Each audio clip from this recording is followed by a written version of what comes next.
In previous videos, we learned that the RTX 5090 cannot deliver a consistent 60 plus FPS experience in games with full ray tracing enabled at 4K and ultra-wide 1440p resolution. I'm talking about native resolution, no DLSS resolution upscaling.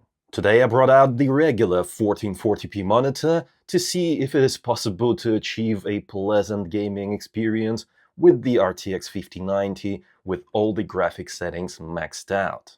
Drop your predictions in the comments now. Let's find out. To test this, I paired the MSI Gaming Trio version of the RTX 5090 with the Ryzen 7 9800X 3D CPU as part of the Be Quiet PC build powered by MSI. And we'll be experiencing the games today on one of the best monitors for the job. This is the MSI 271QRX. It features a 27-inch 360Hz QD OLED panel. If you are interested in any of the products featured in this video, you can find them on Amazon at the links in the description below. Let's start with a game that won't snap the RTX 5090's back right away. This is Cyberpunk 2077. Ray tracing overdrive is enabled. This is the setting that NVIDIA calls full ray tracing nowadays. That includes path tracing. And we'll select NVIDIA DLAA, so we are at native resolution, 1440p. No resolution upscaling, no frame generation. Field of view is set to 100 and we'll turn off film grain, depth of field and motion blur. All of these things must go. And look at this madness. We're barely getting 60 FPS. Oh, on a GPU that consumes well above 500 watts. What? At 1440p native resolution. What? 57? No! What the hell? Okay, to be fair, those drops below 60 FPS were a result of NVIDIA Reflex, most likely, because the GPU is not fully loaded. Let's just test it real quick.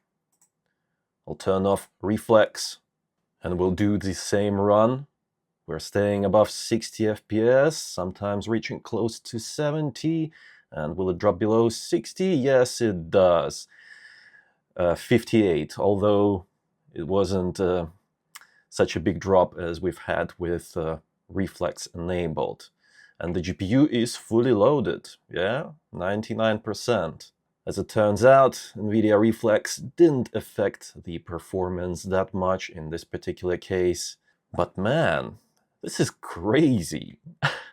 The RTX 5090 can't handle 1440p resolution, and this isn't even the most graphically demanding game on our list today, so we are definitely going to have some entertaining things to witness today, yeah?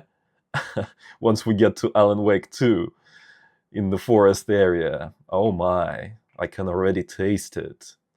Let's turn Reflex back on now and enable NVIDIA DLSS resolution upscaling. Let's set it to quality mode and see what kind of performance we can get with help of DLSS. Dude, this is pathetic. Oh my. We can't get a 60 plus FPS experience with graphics settings maxed out on a brand new, recently released, next generation, $2,000 plus GPU. Mind-blowing. I know that path tracing is extremely demanding, but damn, this is the next generation of GPUs. It's supposed to handle this. At least that's what I expected to see from the next generation of NVIDIA graphics cards. Especially if it's sucking down 500 plus watts of power. Come on, that is a lot of power, a lot of money, and we can't even get a 60 plus FPS experience without DLSS at 1440p. Gaming at native resolution is truly dead in 2025. You just have to use DLSS resolution upscaling to do anything, really. Even when you have an extremely expensive GPU, you still can't play your games maxed out, even at 1440p. But let's drop the negativity and take a look at what we're getting here, right? DLSS 4 quality mode actually looks very nice on the 27-inch 1440p display. And we're still getting something like 100 to 90 plus FPS at the lowest. And this is a good experience. I'm enjoying it. The image fluidity is perfect.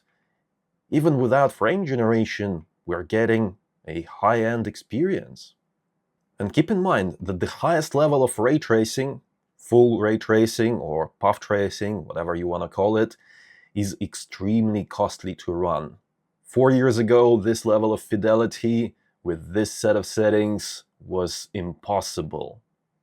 And I think we should celebrate a little bit at least the fact that we can play games with such a realistic look at high frame rates, even though we have to use DLSS resolution upscaling to do it. We can use DLSS frame generation to boost image fluidity further by generating more frames. So let's start with the 2x mode that generates 1 frame per every real frame, and then we'll check out 3x and 4x modes. The image fluidity is very nice indeed, because we're getting well above 150 FPS, 160, sometimes 170 plus, and I'm pretty sure that we can reach 190 plus in some scenes. If you have a high refresh rate monitor, like the one I do here in front of my eyes, this is a 360 Hz monitor, then it is highly likely that you will appreciate the extra frames generated. This is not a multiplayer game, so the latency is not that important, and that means that we can actually get a better experience by generating more frames and getting that more fluid picture on the screen. And that's not even the peak, because we can select the 3x mode and generate 2 frames per every real frame. That FPS number is starting to look a little bit crazy for Cyberpunk, especially with maxed out graphics and maxed out ray tracing. 230 to 40, 251 FPS, wow. Okay, 260, Yeah, the motion fluidity is just insane. And because I have the 360 Hz monitor in front of me, I can really feel it. Yes, the image feels so smooth. Wow. This is truly next level experience.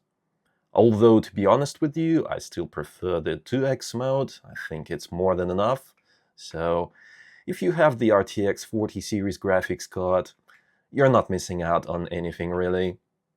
Lastly, let's check out the 4x frame generation mode.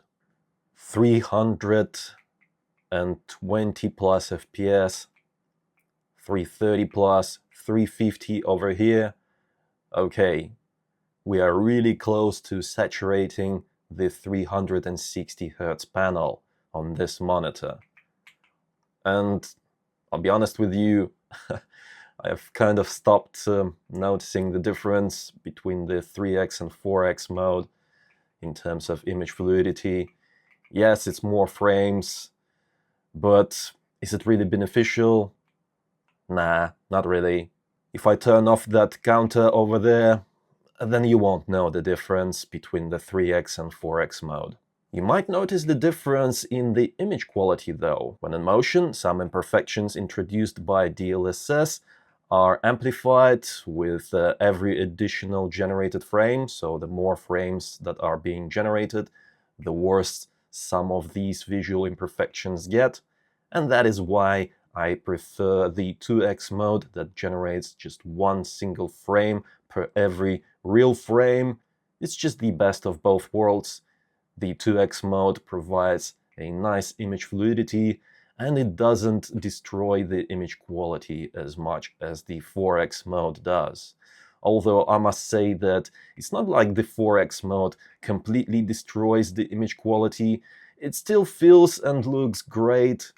So most of you will probably not even know the difference in terms of quality.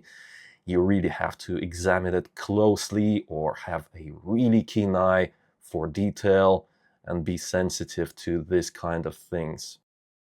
Without further delay, let's feast upon the main course. This is Alan Wake 2, and it is the most GPU demanding game I have in my arsenal. We are at native 1440p, no DLSS, no frame generation, the graphics settings are absolutely maxed out, and the ray tracing preset is also set to the absolute maximum, Ultra, which means that path tracing is enabled.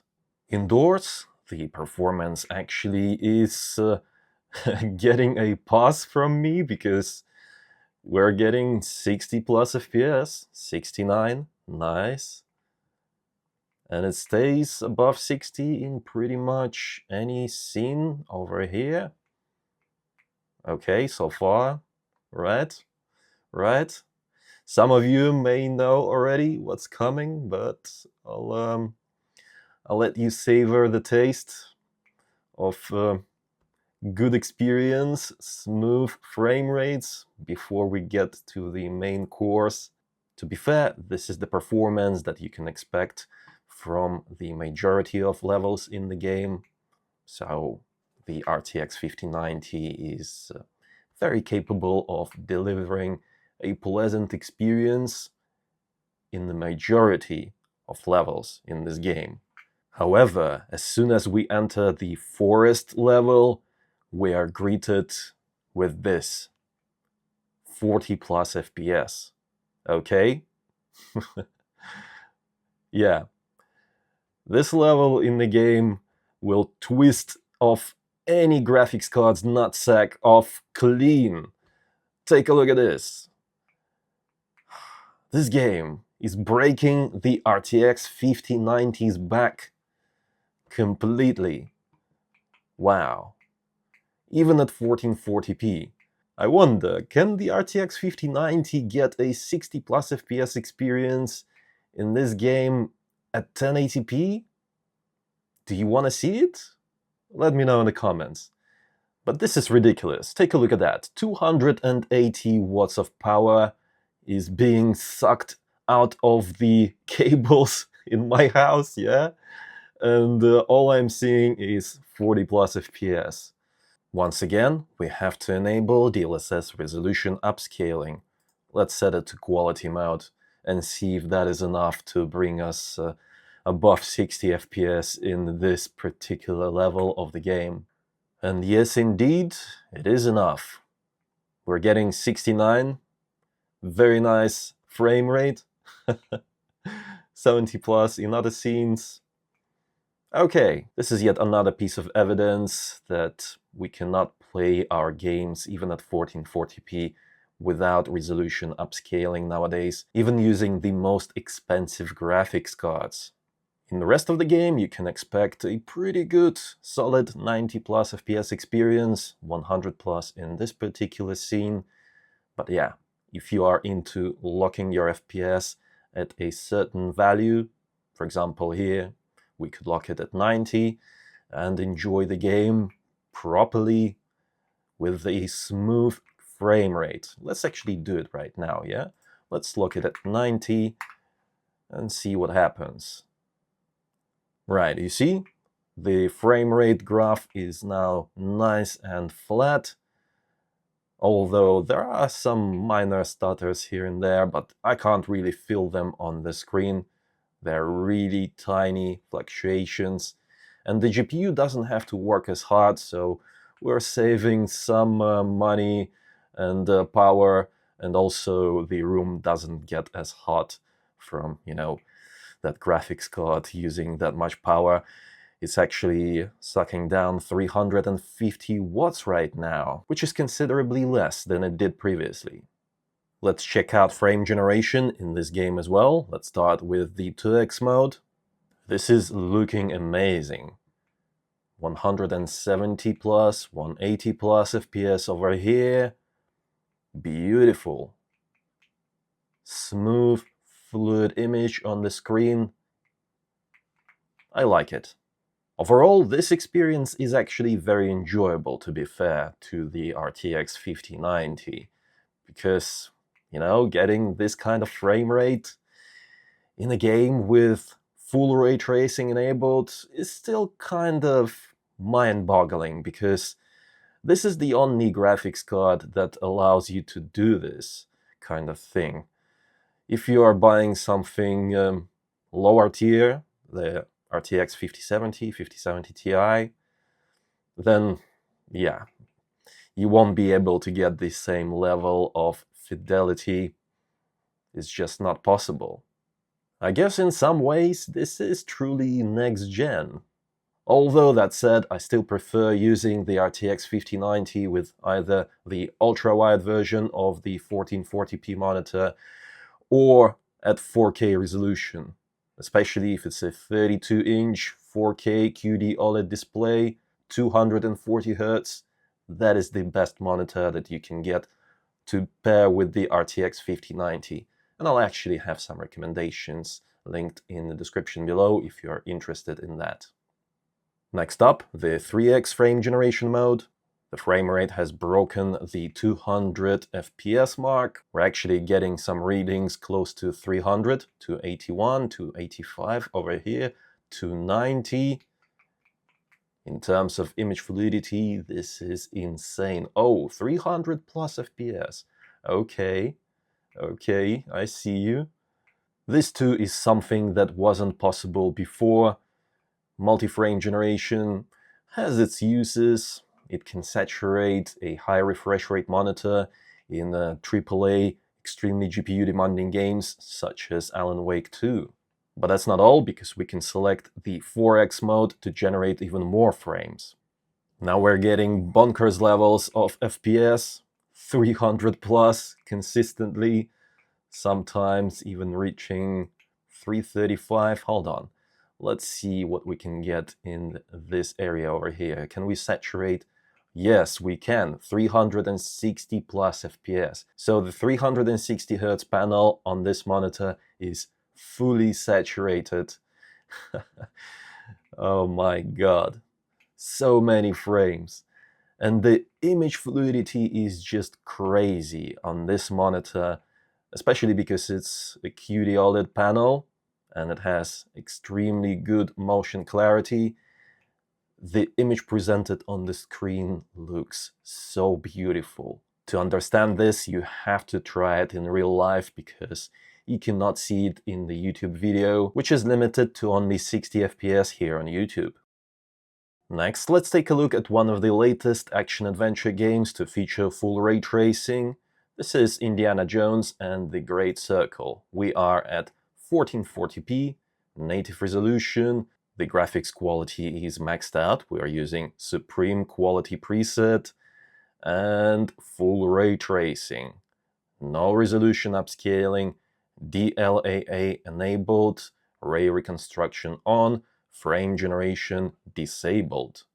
And I think we're starting to see a trend here with these full ray tracing games.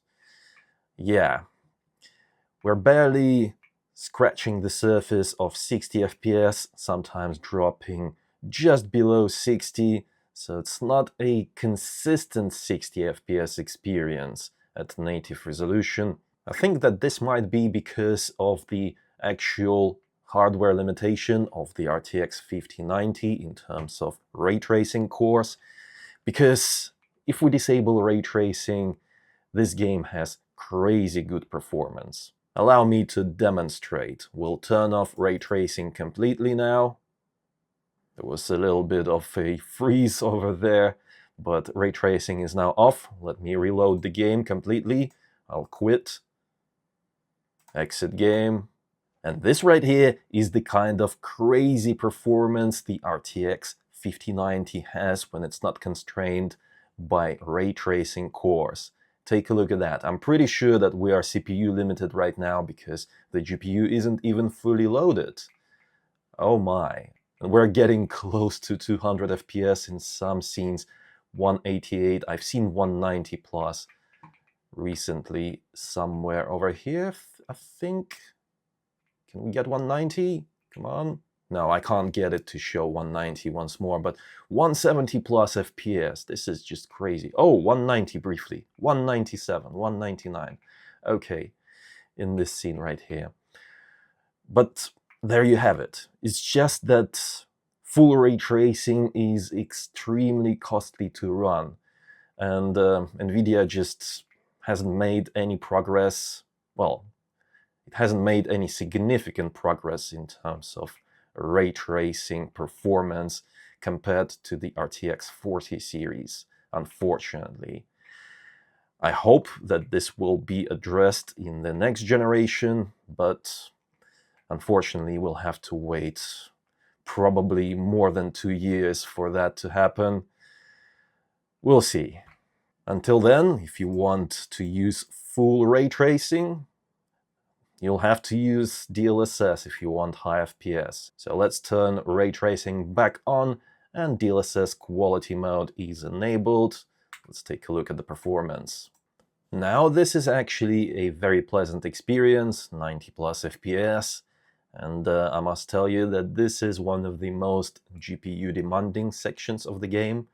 This is what you'll be greeted with when you first fire up this game. This is the first section that you'll experience. But after that, the FPS will be higher in most levels.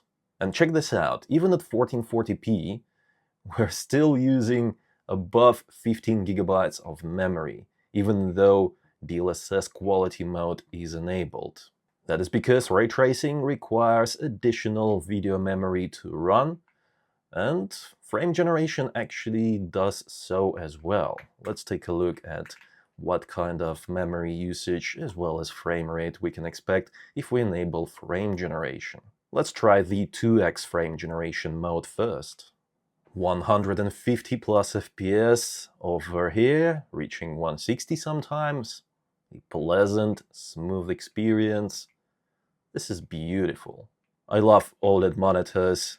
They really shine in situations like this one here, where extreme contrast is needed and true blacks can be appreciated. No number of local dimming zones on mini LED displays can match this kind of experience. And in terms of memory usage, we are actually just below 16 gigabytes, 15.8, so that's not too bad. If you have a 16 gigabyte graphics card that is as powerful as the RTX 5090, which is, who knows, maybe in the future, maybe the RTX 6080 will be that card, who knows? Fingers crossed NVIDIA won't nerf the 6080 as much as it did with the RTX 5080 and the 4080 compared to the 90 class cards. Although, that said, I really hope that we won't see a 16 gigabyte RTX 6080. Give it at least 24 gigabytes. Okay, NVIDIA? Thank you. Let's try the 3x frame generation mode next. As you might have guessed, we're getting brilliant 200 plus FPS experience right now. Yeah, pretty darn good. The game still looks good. The image fluidity is through the roof. Lastly, the 4x frame generation mode. It provides even more frames, but can you really tell the difference? Yeah, even the 3x might be too much for some people. But it's good to have options. 260 plus FPS over here to 70 in some scenes. That's just crazy. Of course, not as crazy as we've seen in some other scenarios today. Okay, I think we've seen enough to make a conclusion that, unfortunately, even as powerful as the RTX 5090 is, it is indeed the most powerful graphics card currently available on the market. It still cannot deliver a consistent 60 plus FPS experience at 1440p native resolution. So that just shows that we can't avoid it. Even at 1440p, we have to use DLSS resolution upscaling. Of course, that is solely due to the fact that path tracing is extremely costly to run on modern GPUs that are not very well equipped with ray tracing cores to actually handle these kind of tasks, because raw rasterization performance on this graphics card is just crazy compared to the ray tracing performance. We witnessed it in Indiana Jones, where we went from 60 plus FPS with ray tracing enabled to 180 plus FPS when we disabled ray tracing. The RTX 5090 remains the most powerful graphics card, and there's simply nothing better on the market right now. However, if you're looking to pair this with a good monitor, then the 1440p is not the way to go, in my opinion. Either get yourself an ultra-wide monitor or a 32-inch 4K display and simply use DLSS resolution upscaling to boost FPS on those screens, because let's face it, you have to use DLSS even at 1440p, so might as well just use it at 4K. The image quality will be nicer and your experience will be more immersive. I'll have my favorite monitors linked in the description below. And let me know in the comments, what do you think about this combo? What do you think about this whole RTX 5090 at 1440p resolution debacle? I am interested to see what you guys think. Other than that, if you enjoyed this video, then don't forget to reward my work with a like. It helps out tremendously. I appreciate every like, every comment you make, and I'm looking forward to our discussions in the comments section below. Also, make sure that you subscribe to the channel if you haven't already, if you want to see more videos like this one here. Furthermore, if you are interested in any of the products featured in this video, you can find them on Amazon at the links in the description below. It was I, Vadim. Until next time.